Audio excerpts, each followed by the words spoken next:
Blade Runner is a classic science fiction film noir about a grizzled, burnt-out detective hunting androids in a cyberpunk city, and it's one of my favorite movies. Ridley Scott's direction is impeccable, fully immersing you into this believably futurist world with stunning cinematography and set design and beautiful music. And the simple story belies deep themes of humanity and empathy. At what point does artificial life just become life, and what does it mean to ponder your own existence? It's a film that's still being dissected and interpreted today, and not just because there are about 5 different cuts of the shittin' thing. So of course I was intrigued when I found a Blade Runner video game, a point-and-click FMV adventure title for PCs. I actually reviewed this game several years ago, funny enough before I even appreciated the film, but I couldn't get any gameplay footage and ripped off Zero Punctuation's visuals as a shortcut. But now that Blade Runner game has been remastered for the PlayStation 4 courtesy of Nightdive Studios, and I hear they do some good work. They've ported Dark Forces, System Shock, Shadow Man, and that god-awful The Thing game that nobody was asking for. So I think I can count on Blade Runner Enhanced Edition being a flawless and faithful recreation of the game that I admire so much. I mean, it's a game about talking to people that ran perfectly on computers from 30 years ago. What could possibly go wrong? Okay, so basics of the setting. Earth is a ruined shithole, and to help with off-world colonization, people start building android workers called replicants. Basically, the replicants are intelligent AIs that are built as interplanetary slave labor for impossible jobs, as opposed to real life where AI is a scam to get out of paying creatives. Following one too many mass murders, replicants are banned from Earth, with fugitive reps being hunted by detectives called Blade Runners. And it takes a special detective force because replicant AI has become so advanced that they're virtually indistinguishable from humans. As a failsafe / capitalistic planned obsolescence scheme, all replicants are built with only a 4-year lifespan. And thanks to implanted memories, none of them know how much time they have left. Some of them get desperate and irrational, which feeds into the themes of the series. In the video game, you play as Ray McCoy, a rookie Blade Runner assigned to investigate some animal murders, which leads to a group of rogue replicants that you need to track down and investigate. And if this opening cutscene looks off to you, that's because Nightdive used AI to upscale the original game's graphics and textures, which made the game look darker, shellacked, less detailed, and randomly pixelated in hideously jarring spots. Ironic that a game about hunting intelligent robots got soiled by an AI! Behold! Enhanced graphics! Enhanced graphics! Must warn the twins. Enhanced graphics! Not to mention, the so-called enhanced graphics make your cursor stutter non-stop in pure enragement fuel at incessantly unstable controls for everything that you do. And the cutscenes and audio hiccup and freeze for good measure. Animal murder. Oh, those. And there ain't too many spinning drivers klutzy enough to smack a street-level hydrant. What the hell? I thought Nightdive were renowned for their remasters. How did we get shit like this?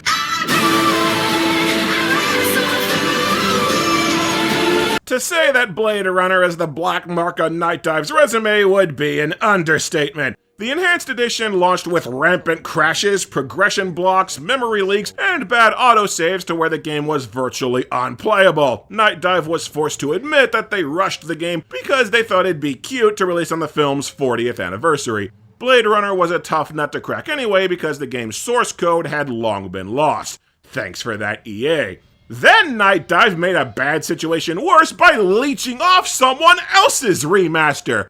Volunteers spent an entire decade reverse engineering the game through a program called ScumVM, and Nightdive got busted forcibly bundling their Enhanced Edition with the ScumVM version, basically stealing from indie devs who made the actual good version.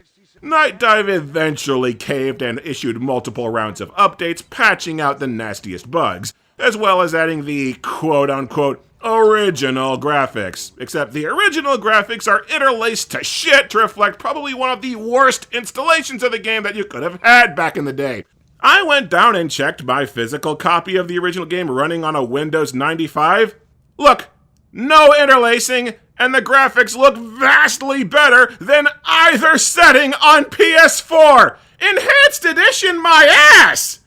And even patched, the Enhanced Edition is still the single worst way to experience the game. Cursor stuttering, the menus have been screwed with just enough to be frustrating, tiny hitboxes that are a pain to hit with a sensitive cursor. I caught the game removing clues, since this officer is supposed to question witnesses at the first crime scene and he didn't. And the music is crap. The game is supposed to have 2 tracks from the movie, Blade Runner Blues and the end credits theme. They sound great in the original release, but both of them just sounded off here. I uploaded a video of the Enhanced Edition gameplay to YouTube, and sure enough, YouTube flagged them as covers and not the authentic soundtrack. Yeah, luckily the Scum VM version is back to being sold separately on GOG, and it comes included with Nightdive Sport as Blade Runner Classic if you buy it on Steam. But I made my stupid choice, so let's press on. Alright, the first act of the game has you investigating some criminals who killed all the animals at a pet store, and one of the culprits is the sushi chef. The rest of us had to eat new sushi, soya mixed with off-world lichen. So, Taco Bell. And this is where you're stealthily introduced to one of the game's key mechanics. There are multiple ways to make story progress. There are 3 ways that I know of to finger the chef. You can grab and analyze the store surveillance footage, you can talk to the cop who's canvassing the area, if he frickin' works, or you can talk to the crime lab to find out the killings were done with a chef's knife. Certain clues can be lost forever, like the store owner disappeared by the time I figured out the security camera was a thing, but the game never removes items to where you're left in an unwinnable state. Or at least, the original doesn't. It may seem cheap or hand-holdy that the game gives you multiple solutions to avoid getting stuck, but Blade Runner is an adventure game that's not fueled by cheap puzzles or gotchas. It's built on authentic investigation and exploration of an evolving game world, and there being multiple sources of information makes the world feel more alive, as well as encouraging experimentation and discovery. I did admittedly get stuck 3 times during my playthrough, and the first game when the sushi man runs away. If you're lucky, you can just chase him down, but if you're unlucky, well, he pops up at your apartment. Your apartment that has virtually 0 gameplay functionality, and you have no reason to go there. Okay, I love you, game, but seriously, bite me. The real plot kicks off when Gaff, the Blade Runner that leaves origami animals all over the place, tells you that the sushi chef was an escaped convict from a moon bus that crashed outside the city, releasing an unknown number of replicants that are now hunting down the geneticists and engineers who built them. It's up to you to investigate the killings and track down all the fugitive replicants, beginning with a bomb explosion that left a grossly pixelated mess in the corner of the screen. What the actual living hell? Really? Nobody thought to take another pass at the graphics there? This looks like hot garbage! Whatever, I've got a security video of the laboratory attack, so now it's time to use the esper. If you've seen the movie, you remember the sequence where Harrison Ford uses a magic zoom device to carefully dissect a picture for clues, going so far as to somehow change the angle from which a picture was taken. And in the game, you get to do the same. So let's fire up the esper machine. There's an enhanceable image in the security footage. Let's get a good profile shot of our suspect. Okay, what gives? I remember the original game. If you zoom in on a clue, the game's supposed to save a hard copy and log it as evidence to continue the game. I know this guy's face is a clue, so what the actual hell? I don't believe this. The esper is broken in the Enhanced Edition. A key gameplay mechanic doesn't work. Guess it's a good freaking thing that the game doesn't require you to get all the clues, or I'd be up shit creek right now. I need to blow off some steam. Let's try the gun range. The police headquarters has a practice range where you could shoot dummies while avoiding unarmed targets to get the feel for your gun for later. It's a pretty cool addition to... Okay, what the hell? Ow! Ow! Stop that! Stop that! Why didn't my gun fire there?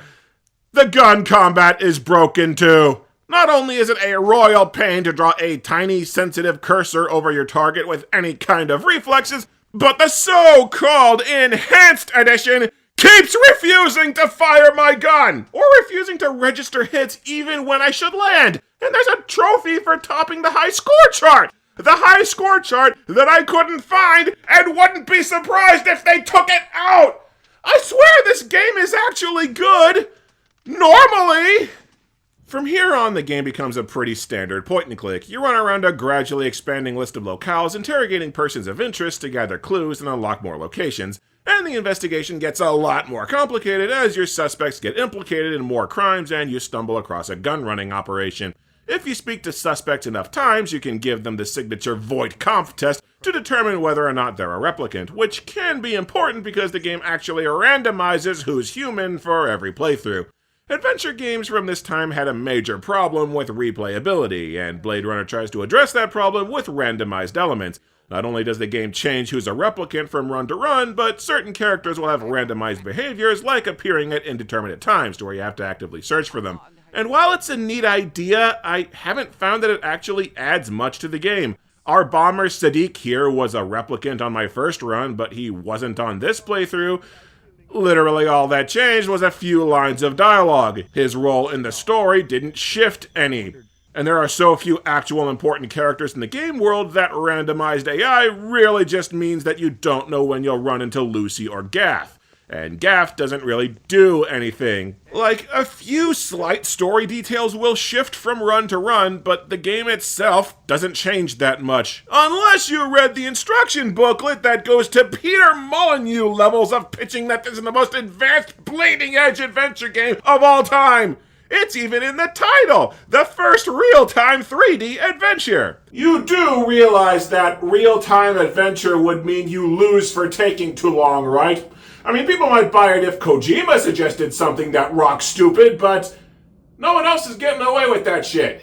There are over 70 characters in the game. All of them have their own AI and may be assigned a different agenda every time you play. They move through the game world and trade information about what they have seen, what they're trying to do, and who they view as friends and enemies. Wow, every word in that sentence was wrong. There are nowhere near 70 characters unless maybe you count the background sprites that do nothing. And every character's actions are 90% scripted at bare minimum. Unless you seriously want to tell me that the rats in Act 4 were programmed with their own goals and agendas, in which case I'd seriously question your design priorities. You may or may not find your suspect at any corner. They may or may not have a shootout with you right on the spot. Because the other characters have their own agendas, they may pick up the information that you miss or leave behind. Bullshit! The replayability to me comes from not needing all the clues, because each new playthrough you'll key in on more things that it's possible for you to do. There are multiple secret events to discover or character interactions to stumble across if you just try different things. You can arrange a meeting with Tyrell to speak with two major characters from the movie. You can have another run-in with Runcitor and put a bullet in his face for pedophilia. Later on, you investigate a replicant at a nightclub, and you can investigate and bust the club owner for sex trafficking. And this is all stuff that I totally missed on this run. The game's replayability comes from its depth, narrative, immersion, and encouraging you to try different things, not some random NPC scoring differently on a test. The game's design does get a little muddled in references to the movie, though. They really want you to know that this takes place at about the same time as the original film. So these suspects just happen to be rooming right next to Leon from the movie, and you can go into an apartment from the movie to find the same clues that Harrison Ford tracked down, only for them to lead nowhere. They also recycle locations, as you can scale the Bradbury Hotel to encounter your fugitives in the exact same spot as the film's final battle, and you investigate a replicant exotic dancer exactly like Zora from the movie. Not to mention our main villain is basically just Roy again, only more ambitious. Come on! One of the game's biggest strengths is its immersion into a world that feels alive, and reusing scenarios in these massive coincidences just makes it feel smaller. Were you just trying to show off that your pixel art could rival the movie? Because seriously, freaking gorgeous locations. On the original. Not this butchered-ass enhanced edition! Oh look, I got pictures from the Runaway Arms dealer. I can't wait for the esper to completely— What?! Now the esper is working fine! The major gameplay mechanic only works when it feels like it! Speaking of gameplay mechanics that the Enhanced Edition completely fudges, the Kia. The original game has a pause menu where it lists out all the clues you've collected and lets you sort them by crime scene or suspect. It's a really convenient feature to keep track of what you're doing and where you've been, and the Enhanced Edition fucks it up! Navigation of the Kia is now mapped to combinations of buttons that make absolutely no sense, including mapping mass selection options to the D-pad! So the Kia is an utter migraine to try and use with any effectiveness. Not helped by the fact that multiple buttons at the top of the screen no longer do anything. Subtle details that just went ignored and led to big problems. Just like forgetting to reflect local lighting on character models or not implementing fog correctly. Oh, and another little minor thing. There are several ways to die in the game, and when you do, the Enhanced Edition just jumps back to the start of the act. Why confusingly warp back over hours worth of work with no explanation instead of just bringing up the load game menu? Like the original does! And not to nitpick, but the original also lets you name your saves to keep track of game paths or experimentation, so you can remember what save file does what. Cripes! Back to the game, I tracked down Lucy, and I need to find out if she's a replicant. Damn it! Why do they always run? Crap! She ran into this giant maze that the Enhanced Edition won't let me navigate worth a shit! Move! Anyway, you trace down Sadiq and get grabbed by the leader of the replicant fugitives, Clovis. But Clovis doesn't want you dead for some reason, so you get captured and taken to their shitty apartment. When you free yourself, you can find some more clues, including a picture of the moon bus crash. If the damned esper feels like working this time! And here is where the game smacks you across the face with a ton of bricks. That can't be me. This is a moment in gaming that has always stuck with me for its brilliance. The game letting you organically discover for yourself a twist that recontextualizes the entire narrative as well as your role in said narrative. You've been acting like a good Blade Runner, tracking down fugitive replicants before they kill anybody else. They're all dangerous. The entire race are all killing machines that need to be stopped, and then BAM! The floor drops out from under you when you find out that you yourself may be a replicant. Now you're second-guessing everything you've done up to that point, and this new knowledge makes you reevaluate how you interact with the story going forward. At least to me it did. It's bound to make you view the replicants with a little more sympathy and think twice about how you interact with them. I mean, Clovis and his crew are murderers, sure, but their motive is they're trying to save their people, to track down the genetic engineers who might be able to fix the 4-year age limit and save replicants from their ongoing genocide. People that may well include you among their ranks. My friends, my family, dying before my very eyes, and all you can say is, there is no hope. To pour on the mind screw, you go to interrogate your next suspect, but you're the one who gets picked up by cops. Cops who, again, tell you that you're a replicant basing their life on implanted memories that never happened. It's mostly bullshit, but it's not impossible. Shortly after, you get framed for a murder to cover up the gun-running plot, and I don't think it's a coincidence that you become a wanted fugitive exactly at the point when everyone starts asking if you're a replicant. The game drops you squarely into the shoes of the things you've been hunting, forcibly injecting you with empathy for their plight without spelling out the themes for you to your face. And part of the sheer brilliance of this twist is that the game never directly answers whether you're a replicant or not. Photos can be faked. Clovis could be lying. I didn't know what it was. I didn't know who I was. A cop dangling on the short end of the stick, or a rep whose memory banks had run out. And much like everything else in this world where synthetic life is becoming realer than real life, you have to draw your own line at what's real and where does it matter. At least until a 2022 Blade Runner RPG went out of its way to spell out race, fate, and nature, cause why not canonize fanfiction that completely messes the point of prior works? We all know that fans never, ever misinterpret their own franchise. Much as I love the game's mind screw mechanics around this point, I do laugh at the gaslighting cover-up going so deep that they put a random squatter in McCoy's apartment just to make him think his life was implanted, when it had to have been a better plan for everyone involved to just park some police there to shoot him when he tried going home.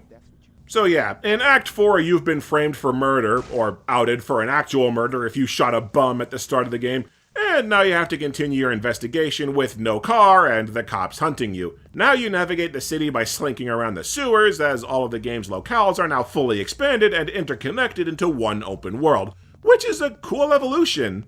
Goes a little underused though. And the game gets tense as cops can randomly spawn around every corner, forcing you to split-second decide whether to try fighting them and use precious ammunition or to run for your life and hope they don't chase you. It'd be a more compelling system if you couldn't save every 2 feet to avoid enemy ambushes, but what can you do? Scum-sucking skin jobs everywhere! I'm pretty sure that dude is supposed to shoot you. They forgot an animation, a sound effect, anything! Act 4 is thrilling from a narrative and immersion perspective, but the gameplay admittedly doesn't change all that much, especially since you have to avoid combat if you want to play as a Blade Runner. You also have to avoid combat because it barely freaking works on the Enhanced Edition! Shoot the rat! Shoot the rat! Shoot the rat! Quit crawling forward and shoot the rat! Dumbass! Seriously, I fired on so many rats that shrugged off armor-piercing bullets because the gun combat feels glitchy on top of how much harder it is to draw a bead on a target with a picky, sensitive cursor driven by a control stick. Why am I getting the sense that even if I had caught Lucy earlier, I wouldn't have been able to shoot her regardless? Also, the critical path to the next area involves another puzzle that kind of breaks formula. You have to get around a giant rat on a tiny bridge by clicking around insanely carefully to stand in really specific spots at just the right time, or else the rat kills you. No friggin' wonder I got stuck here. What the hell do you want from me? You come across a pair of conjoined twins who are the last replicant genetic engineers, but also replicants themselves. Turns out these mindless automatons you've supposedly been hunting can also become brilliant inventors. I think the game has a secret ending where you can track down all the scientists' genetic samples to produce a potential cure and extend the replicants' lifespans. Or you can just shoot them in the back after they cooperated and gave you all the proof to clear your name and get your life back. I'm starting to think I'm the asshole in this situation. So it turns out your fat bastard boss Guza has been running the gun smuggling ring and working with the replicants, and he gives you a big speech laying out that you might be a rep and trying to strike a deal to betray them. But Clovis and Sadiq get him first. So, funny story. This is a really long spiel by Guza, and at the end of the sequence I ran away to avoid getting shot. But I noticed as I fled, Sadiq appears at the bottom of the screen. Maybe I can shoot him. So I reload the save, listen to the whole cutscene again, and try to shoot Sadiq. Turns out that, no, you're just supposed to run away, or else you die. So I have to reload and listen to the cutscene a third time, because I'm an idiot. Oh, you can skip some of the sequence. Some of it. Alright, time to walk back into the police department and clear my name. I run into Gaff the Origami Man, and his goon shoots me dead. What? Oh, I remember now. I need to actually grab the evidence that Guza had before I can clear my name. The evidence in this minuscule 2-pixel large package that you can barely click with these crappy controls. Silly me. Now I can go to the cops, evidence in hand, to prove that I'm completely innocent. But we don't live forever, do we? You bitch! Honestly, my only big problem with the game is the ending, or rather, how the game sets up the ending. I tried to go for the Blade Runner route through the game, chased off Lucy, shot all my suspects. Admittedly, the comedian sympathizer got away because I didn't find the clues he was guilty until after I ran into him. So of course I get to the end and I get the replicant sympathizer route. I get home and veteran Blade Runner Crystal Steel has shot my dog as a warning that she's still after me. Mere seconds after a cutscene where McCoy says the police let him go because nobody thinks he's a replicant. She's giving video game crystals a bad name. She'd been shot once in the head. At least she died fast. Anyway, the sympathizer route, for whatever reason, requires having a love interest, which is a problem because you only have two options for a love interest. The first is Lucy, a 14-year-old girl whom a clue spells out as a Lolita model, meaning she was explicitly designed for sex! I think I missed a spot. Your only other option for a love interest is Dectora, whom you've only spoken to twice. And one of those conversations ended with her throwing you in a torture hostel. So it was kinda understandable that the next time I met her, I pretended to be on her side to get information and then shot her in the face with armor-piercing ammunition. Why? But yeah, much like the last time I played the game, they opted to resurrect Dectora from the dead due to lack of better options, and now she is madly in love with her murderer. I need you, Ray. And if you can't come, adieu, my love. Lady, you got problems. So now my options are to run away with Dectora to call back to the movie and figure on her murdering me in my sleep, or go to the Kipple for the final showdown with Clovis. Yeah, I'll take my chances with the final boss. I friggin' love the Kipple as a location. It's a toxic wreck of the remains of civilization that are left outside the city, and it's this towering, gargantuan, ominous wreck that's also the most eerily silent location of the whole game. The apocalyptic environmental design alone gives weight and finality to the end of the game. Steel tries to kill you, either because she thinks you're a replicant or she's actually a sympathizer. I mean, she does stalk you and suspiciously scoop all your suspects through the game. But it doesn't really matter because bitch killed my dog! And so you go to the moon bus for the final confrontation with the nefarious villain Clovis, as he lies dying from the diseases that are built into every replicant. Your final boss is a surrendered, bedridden, dying, regretful failure, lamenting that he couldn't save his kind from a gruesome fate. You feel like the hero yet? And my game ends with Gaff inducting me into the ranks of Blade Runners and leaving an origami dog that Ray just kinda observes emotionlessly. When I first played the game, I thought this ending was the meh, neutral, committed to nothing ending, but now I think I get it. You look at that final cutscene, Ray's numb. In this path, Ray becomes that hardened Blade Runner that he always wanted to be, because the case completely devastated him on the emotional level, draining and burning him out exactly like Deckard was before the movie even started. Hunting down and killing frightened robots that have learned to feel like people is not a job that anyone's going to handle without paying a price. Not unless you're a rampaging psycho like Steel was. I'm starting to think that you get the Blade Runner ending path by being a shitty cop who just kills all the replicants on sight without interrogating them or engaging at all. Because that's how the Blade Runners operate. Cold and heartless murderers. Exactly what you're led to believe about the replicants. So remind me, who's the inhuman one here again? Blade Runner is an absolutely fantastic game that still holds up today. As an adventure game that doesn't rely on agonizing puzzles and scavenger hunts, it's a fun experience that anybody can get into, even if there are a few bumps along the way. As a narrative, it challenges you to reconsider your role in the story while fully immersing you into a game world that feels alive as it evolves around you. And as an adaptation, it carries the themes of the film beautifully in ways that only an interactive medium of gaming could accomplish. And it has the depth and a few twists thrown in per playthrough to encourage multiple runs fully exploring the game's secrets. But still, take any other option but the Enhanced Edition, because even patched, it's got a plethora of problems that are just downright inexcusable. It's playable, but unpleasant. Just like Balan Wonderworld.